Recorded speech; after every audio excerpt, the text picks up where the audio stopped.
તો ગીરના જંગલમાં સિંહના મોત મામલે ન્યૂઝ કેપિટલ પાસે એક્સક્લુઝિવ માહિતી છે।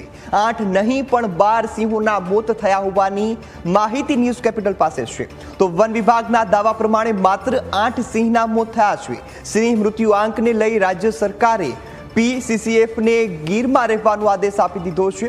તો સ્થાનિક અધિકારીઓ માહિતી છુપાવતા હોવાની આશંકા વ્યક્ત કરવામાં આવી છે।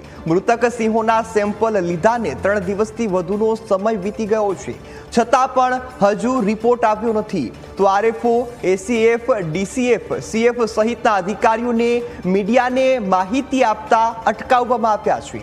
મીડિયાને માહિતી સ્થાનિક કક્ષાએથી નહીં આપવાની સૂચના આપવામાં આવી છે। માહિતી બહાર ન જાય તે માટે ફોરેસ્ટ ગાર્ડ સહિતના મોબાઈલ ચેકની સૂચના પણ આપી દેવામાં આવી છે। તો વન તંત્રના સંકલનના અભાવે સાવજોનો ભોગ લેવાઈ રહ્યો છે। તો ગીર પશ્ચિમમાં સિંહોના મોત બાદ ગીર પૂર્વને અંધારામાં રાખતા પરિસ્થિતિ વધુ બગડી ગઈ છે। સિંહોના મોત છુપાવવાની રમત ઘાતક સાબિત થઈ શકે છે। કદાચ વન વિભાગ આ ઘટનાને ગંભીરતાથી નથી લેતું, તેના જ કારણે આંકડા છુપાવતા હોવાનું સામે આવી રહ્યું છે। તો હાલ તો 8 સિંહોના મોત થયા તેવો વન વિભાગ દાવો કરી રહ્યું છે, પરંતુ ન્યૂઝ કેપિટલ પાસે જે એક્સક્લુઝિવ માહિતી છે તેમાં 12 સિંહોના મોત થયા હોવાનું સામે આવી રહ્યું છે।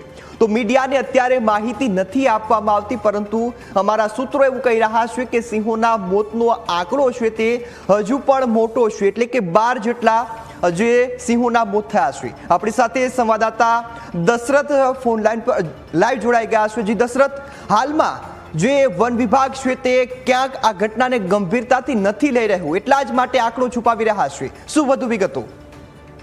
બિલકુલ, ન્યૂઝ કેપિટલ પાસે સૌથી મોટા સિંહોના મોતને લઈને સમાચાર આવ્યા છે। ગીરમાં સૌથી વધારે છે તે સિંહોની બીમારી આવી છે। સિંહોના 12 જેટલા મોત થયા છે ને વન વિભાગ છે તે ખાલી 8 સિંહોના મોત થઈને આંકડા આંકડા આપી રહ્યું છે। બીજી બાજુ જે વન વિભાગના સૂત્રોમાંથી જ મળવા મળતી માહિતી મુજબ છે તે 12 જેટલા સિંહોના મોત છે તે થઈ ચૂક્યા છે હાલ, અને આંકડો છે તે 12 થી વધારે પહોંચ્યો છે। ત્યારે બીજી બાજુ જો વાત કરું તો જે સ્થાનિક RFO, ACF, DFO સહિતના જે કક્ષાના અધિકારી છે તેમને પણ સૂચનાઓ આપી દેવામાં આવી છે કે મીડિયાને કોઈ માહિતી ન મળવી જોઈએ, અને મીડિયાને કોઈ ખબર કેવી રીતે પડે તેમને લઈને સ્થાનિક જે ગાર્ડ ફોરેસ્ટરના મોબાઈલ પણ ચેક કરવાની સૂચનાઓ સ્થાનિક સૂત્રોમાંથી જાણવા માહિતી મળી। બીજી બાજુ જો વાત કરું તો આ સમગ્ર બીમારી ગીર પશ્ચિમમાં આવી હતી, ગીર પશ્ચિમમાંથી સિંહોમાં મોત થયા હતા, બીમારી આવી, પરંતુ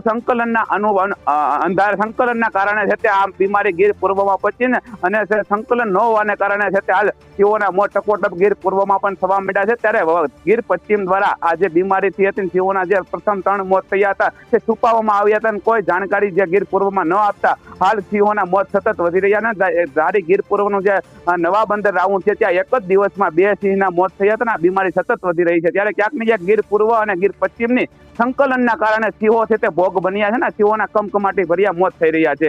બીજી બાજુ જો વાત કરી તો ધારી ગીર પૂર્વ વિસ્તાર છે ત્યાં જસાધાર રેન્જ છે, જસાધાર રેન્જમાં 22 થી વધારે સિંહો છે તે હાલ જે ઓબ્ઝર્વેશનમાં રાખવામાં આવી રહ્યા છે। ત્યારે વન વિભાગના જે સૂત્રોમાંથી જાણવા પ્રમાણે જે ગાંધીનગરથી PCCF જે ભવાનીપતિ આવ્યા તેમને ગીરમાં જ રાખવાની સૂચના આપવામાં આવી છે ને કોઈ માહિતી સિંહોના મોતને લઈને લીક ન થાય અને મીડિયા સુધી ન પહોંચે તેની પણ કાળજી પણ વન વિભાગ લેતું હોવાનું પણ સૂત્રોમાંથી મળ્યું છે, કારણ કે સિંહો છે તે ટપોટપ મરી રહ્યા છે ને બીમારી છે તે હાલ આગળ વધી રહી છે। અને બીજી બાજુ જે જામનગરથી જે વન તારાની ટીમ પણ અત્યારે બોલાવવામાં આવી છે, સતત મોનિટરિંગ કરી રહ્યા છે સિંહોના બીમારી કઈ રીતે અટકે। બીજી બાજુ હાલ પણ સિંહોના ગ્રુપ છે તે પકડવામાં આવી રહ્યા અને સિંહોની બીમારીને ન વધે તે માટે કાળજી લેવામાં આવી છે। જી બિલકુલ દશરથ, સંપૂર્ણ વિગતો બદલ આપનો આભાર।